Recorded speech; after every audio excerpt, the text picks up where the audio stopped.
So real quick, we're going to talk Do we about want to go over this. the debate real quick before we Yeah, let's do it. check So out? I don't want to give away too much because I want to leave a lot of the spicy stuff for tomorrow. But I did speak with both Adam Kokesh and Richard Spencer today. They are both very excited for the debate. They I'm getting a lot of comments that one of the reasons I'm excited for this is I feel like they're both like very hard-headed people. I don't think either of their minds are really going to change, but I think that's what's going to make it like really entertaining is they're like really solid on their positions and they're not going to move very much. And they're not afraid. Both of them are not afraid to like be in an uncomfortable situation. Thank you, Joseph Kerr, for the sub. Um, so yeah, this is totally pre-recorded, buddy. Nice. It's funny So because I've actually known about Adam Kokesh for a while. And for those of you who don't know who he is, libertarian. He falls more on the left-wing spectrum of libertarianism.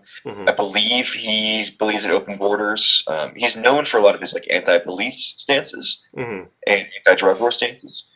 So it'll be an interesting conversation because I know there are a lot of people who have come to more alt-right or identitarian ideas from libertarianism.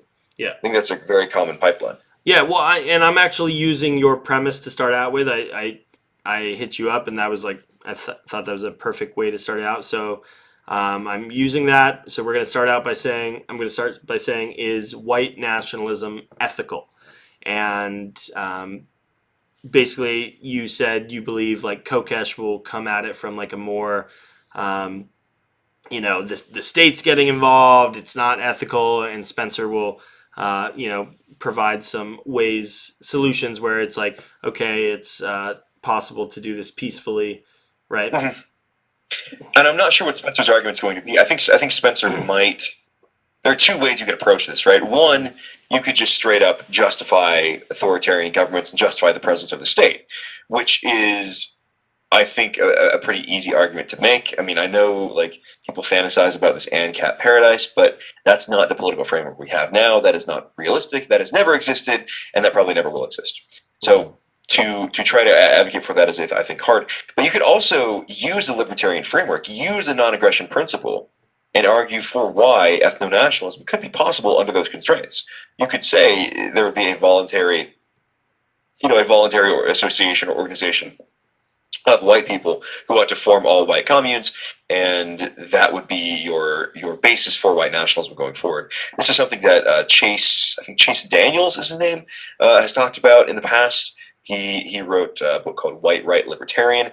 It's something that Walter Block has talked about a little bit. He is Walter Block is a Jewish libertarian author who advocates for essentially anarchism, and he's made the argument that would be a moral setup as well. So there are libertarian arguments you could make for ethno-nationalism. I don't know if Spencer will make them. I don't think he will. My prediction is he won't make them, just because they sort of pigeonhole you as defending the non-aggression principle and as defending voluntary collectivism. Whereas if you are a little bit more politically realistic, you probably don't want to be forced to defend those things because they're not realistic. Right.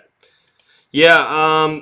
Do you think, as far as like topics and stuff, do you think they'll like sort of stay like traditionally, like a traditional debate? Do you think they'll stay on topic, or do you think they'll like kind of get on some rabbit trails and talk about some other stuff?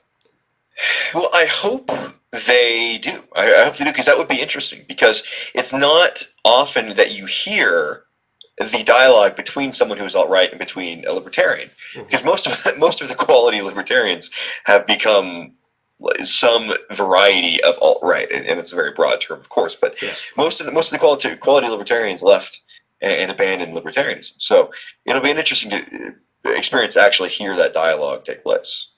Oh yeah, sorry, breaking news here. Just got in from the wire. The YouTuber Boogie has passed away. R.I.P. Boogie. Sorry to hear that. We will say a prayer for Boogie. So.